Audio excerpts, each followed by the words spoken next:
Hey there, it's 3 o'clock on a Tuesday, and we all know what that means. Another riveting episode of Behind Breaking Bond. Joining me is Andy Maverick Goose Khan, Crime Stoppers. And I got one thing to say to everybody out there.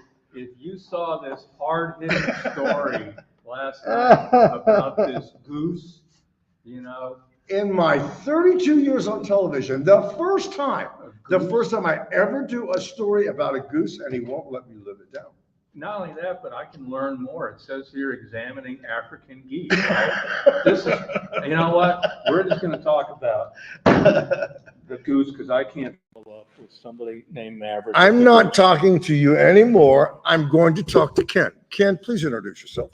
Good afternoon. It's Ken Neely, the Vice President of the Houston Police Officers Union. How you doing, Ken? Fantastic, thank you. Good. Anything else you'd So like the to say about the last goose? time that Ken was supposed to be here. what Yes. happened? So- This is what it's like when you ask police officers to be a guest on your live stream. Ken was supposed to come probably December-ish, something like that. Tell him what happened.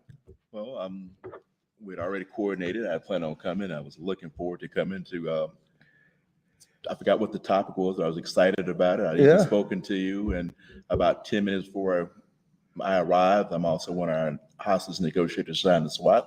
And we had a SWAT scene. So as I'm diverting myself coming from Crime Stoppers, I had to call, unfortunately, and tell you when they could make it. But today, let's keep our fingers crossed, and hopefully we can get through this without any activations for SWAT. You are so funny, Ken, because Ken's like, I'm so sorry. I'm like, hey, it's a SWAT scene.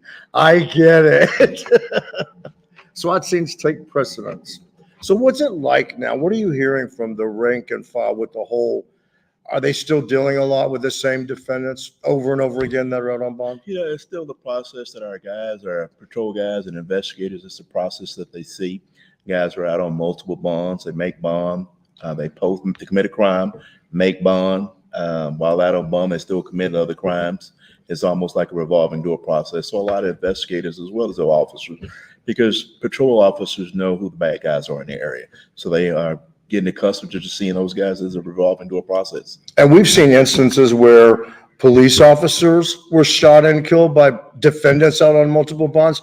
Defendants shot by police officers that were out on multiple bonds. I mean, it's kind of made an even scarier situation for you all. Yeah, it has. I mean, because as you highlighted, there have been several cases where we've had officers and law enforcement officers who've been killed and injured. And additionally, just the normal citizens who's just going to and from their daily activities that have been affected by people who are out on bond. And some of those bonds are for violent offenses. Yeah. Some of the bonds, some of the cases, I remember it was a year ago, we documented like 12 shootouts with local law enforcement, obviously, including HPD, but the 12 shootouts were with defendants who are on multiple felony bonds and had also forfeited their bond. Right, they were That to wanted. me is the most got to be the most dangerous situation for you guys. Yeah. Is when you pull someone over, you get engaged, and that person knows that they're wanted, but you don't initially know that. And that's such a true point. Our patrol guys are by and far some of the best patrolmen in the United States. But unfortunately, sometimes when they initiate some of these traffic stops, the traffic violation may be the least of concerns of the person they stop. It could be a person who's out on bond, who's armed. So many people right now have guns in their possession, and it puts our officers sometimes at a disadvantage. We have great training, great officers, but sometimes we're at a disadvantage because these guys have already shown their propensity for violence. And some of the charges they've previously been arrested for, and when they make bond, when they come out, they've been stopped by officers. And again, there's the thought of, I don't want to go back to jail. Right. I'm already on bond, so let me do whatever's necessary for me to get away from this officer. And sometimes it comes into physical confrontation, is also utilizing firearms. Shooting their way out of it. Absolutely. Yeah, that just, it's a scary thing. How long have you been with HPD? My 27th sworn year will be this Sunday, the 26th. That's great. What have you done? In my 27 years, I was a patrol officer in the Northeast area. I was a field trainer and an evaluator. I instructed the officers upon graduation to get them online. I was also a member assigned to the tactical team. For the last 21 years, I've been assigned as a hostage negotiator assigned to SWAT. And since 2007, I've been a detective assigned to the robbery division. You got a favorite? I love the fact being a negotiator. Yeah. I have some really great negotiators that I work with. There are 6 of us that we started in 2002 together, and it's a great core. But also, I've been fortunate. I've been assigned to the FBI Bank Robbery Task Force, and currently I'm assigned to the ATF Gun Strike Force. So I think those two segments in my career have been very rewarding for different capacities. Being a negotiator, sometimes getting people out of very precarious situations is very rewarding. And Yeah. also being able to get some really bad people off the streets for some of the crimes, some of the robberies they've performed is very gratifying for me. I think that would be hard to be a hostage negotiator. There, again, I'm pretty fortunate. It's not always like you see on the TV. We have a great, like I said earlier, there are 11 of us on the department. 6 of us have been together since 2002. We're always able to lead upon each other. It's never the one person leading the show. We really work in a team concept. We have some great operators over at SWAT, great leadership. And for us, that just kind of enhances our ability to get the job done. What's kind of like the first thing that you generally do in those situations when you? Once we arrive on the SWAT scene, the first thing we'd like to do is, again, we want to make sure all our guys are safe. That's number one priority. Make sure if there are hostages inside of a residence, home, apartment, whatever the structure may be, we want to make sure they're safe. The next step and most important thing for us is try to gain intelligence about the person that's in there. Why are they there? Do they have any goals? Are there any innocent people in there?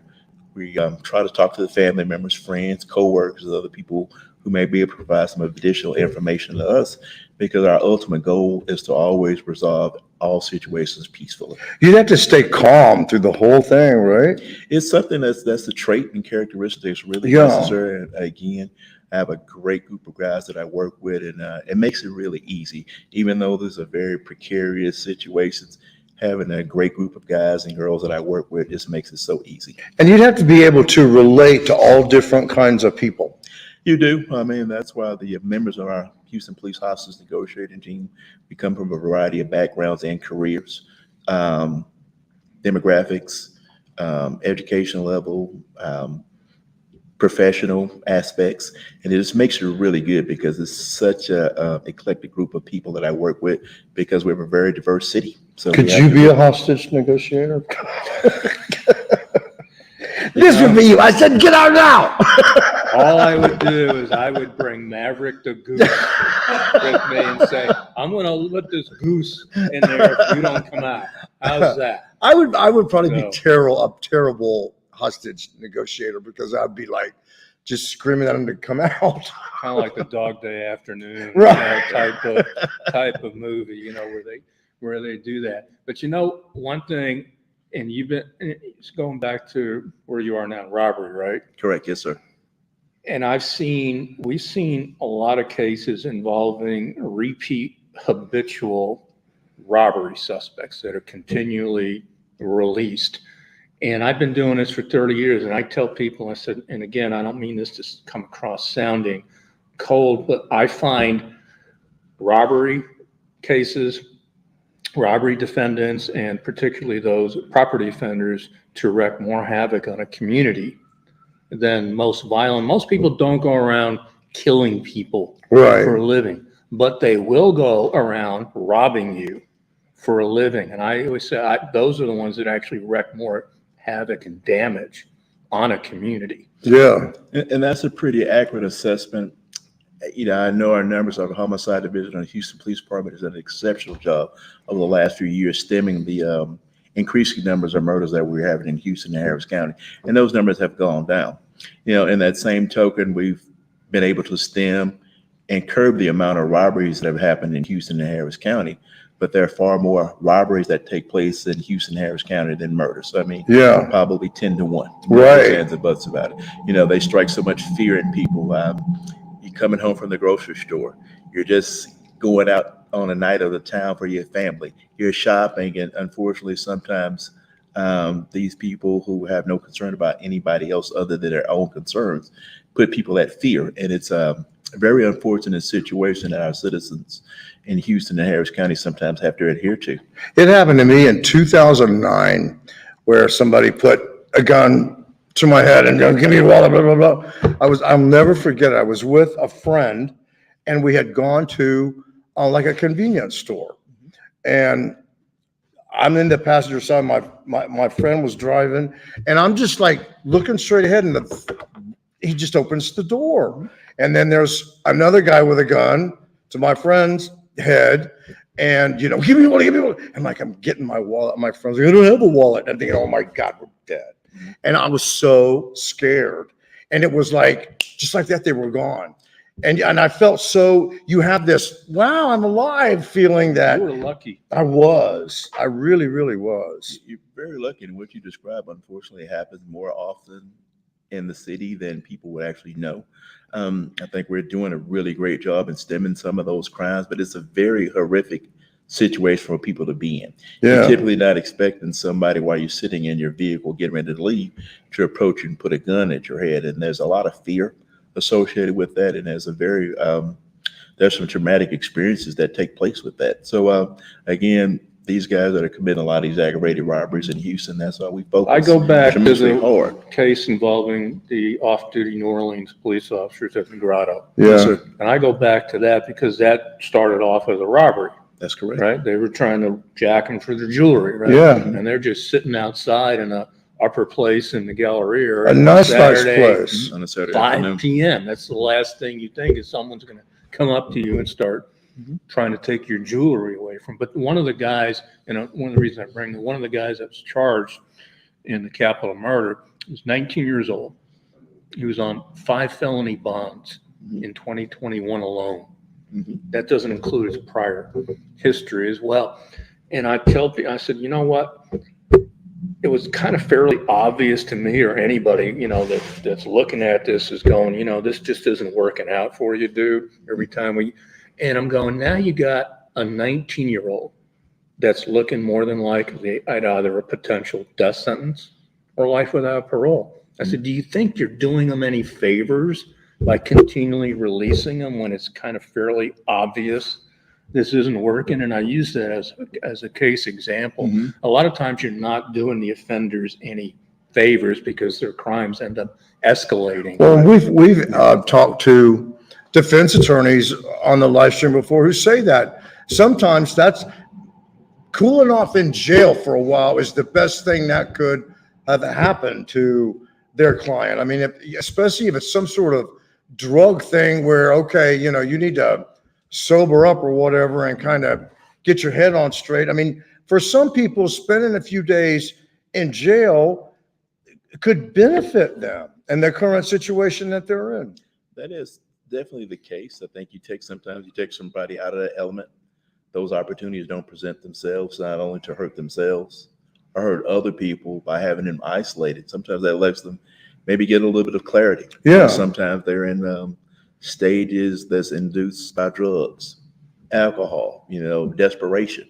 Sometimes taking them out of that element, put them in confinements in the county jail. Sometimes that actually probably helps them more than they can actually imagine. Yeah, and I get where, I think the criminal justice system, you look at somebody that's a young teen, early 20s, and your first reaction is, we need to get them out of the system.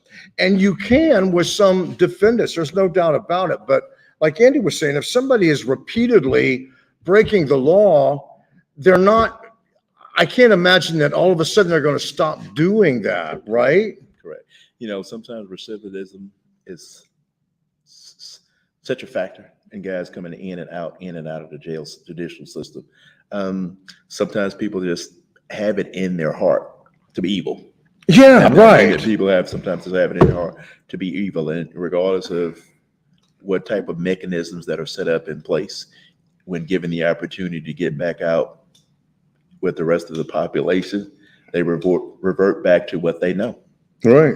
I always tell people, like it or not, there are evil people in this world. No doubt. And the quicker you recognize and understand that, the better off you're going to be.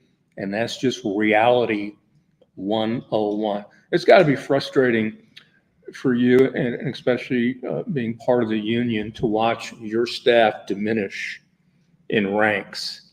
And it's getting tougher and tougher, correct me if I'm wrong, getting good qualified people to want to be in law enforcement because you're micromanaged 24/7. You have people that are filming everything, little Yeah. thing you do, and looking for any little thing they can put out there, and all of a sudden you get broad brushed and tainted as a bad guy, and that's just got to be, I can't. You know, what you spoke about the law enforcement, it's just not Houston, that's national. Yeah. I mean, that is such a trend that, you know, the numbers are going down for us Houston as our population increases. We're very fortunate that we're with the Houston Police Officers Union. We have a really great partnership with our city council and our mayor, Sylvester Turner. We've been fortunate that we've had the funding to have additional classes to get officers to patrol our streets. Our recruiting division has done a fantastic job going out to colleges in the area, trying to spur interest and get potential cadets to sign up in our department. But again, that is something that is nationwide. Unfortunately, it's not just Houston. Yeah. But I think we are trying to keep up with the nation. Recently, our mayor had a $10,000 signing bonus for our cadets that are in the academy. That's also helping those guys, the financial incentive to become officers as well.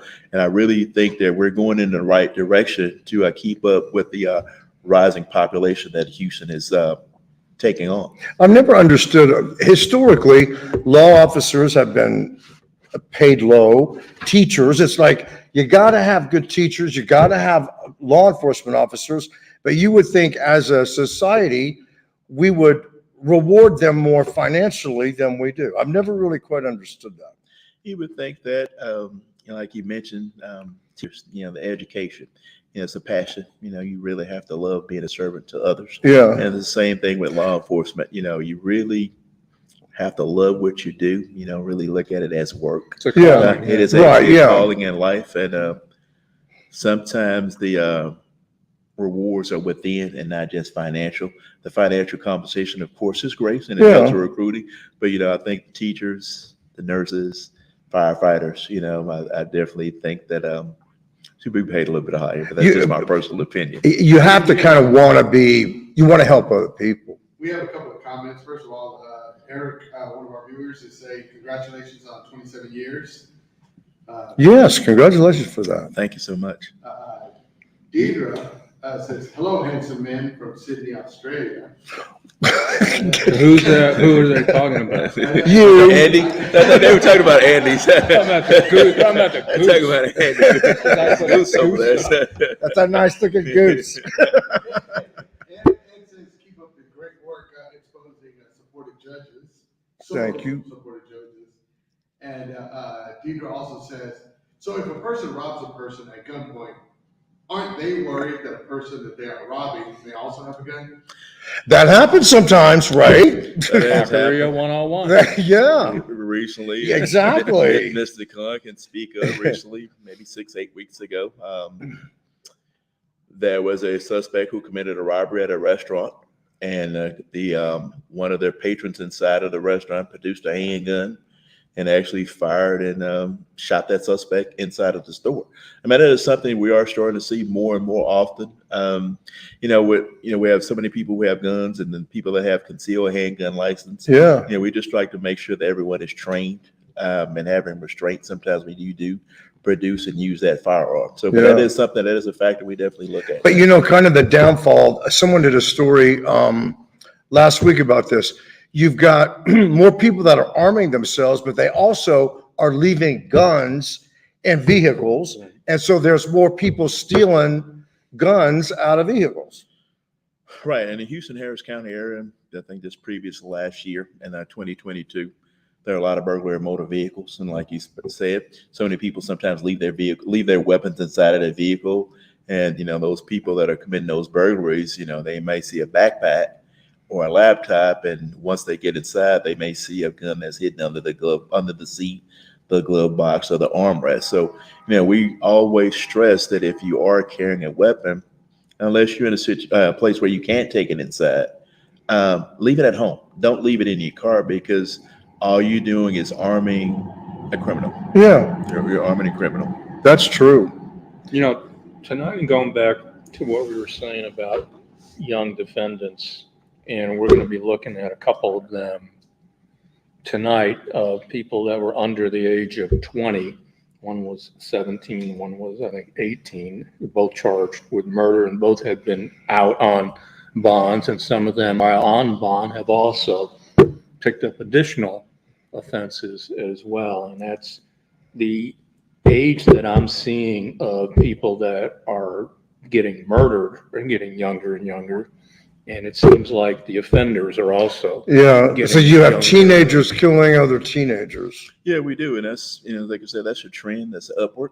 And it's very unfortunate, because, again, so many people are being armed and having access to guns, and those victims, as well as the suspects, as you pointed, Mr. Gum, are getting younger because, guns are accessible to so many people. Yeah. The only people who ever called me Mr. Khan was when I refereed high school basketball for 28 years. So you can't call me. You got to call me. Ken is so polite. Ken is so polite. Either that or a teacher go, Mr. Khan, come up here and take care of this. But so what do we got tonight? What you mentioned, it's kind of it's kind of a sad situation, because it's sort of, this initially happened in 2021, and 2 years later, almost exactly 2 years later, there's a defendant who he's out again after allegedly committing a murder, violated his bond, and it's disturbing, and it's very troubling to the people, the loved ones of the victim. And it is hard to understand. How do you kind of put your head around that, okay, my loved one, they're gone. I'm never going to see them again. And the person that allegedly killed my loved one is running around like, life goes on, like nothing ever happened. I So want to bring back an old saying that we used on this segment. There used to be an adage in Harris County. It was called one bond per we're customer. customer. You're out. Yeah. What's great for the goose is No more talk about a goose. Hey, thanks so much for joining us, Ken. Thank you for being here. You are welcome anytime. We appreciate it. Thanks for watching this. We appreciate your time, and thank you for caring about this subject matter. Have a good Tuesday. Bye.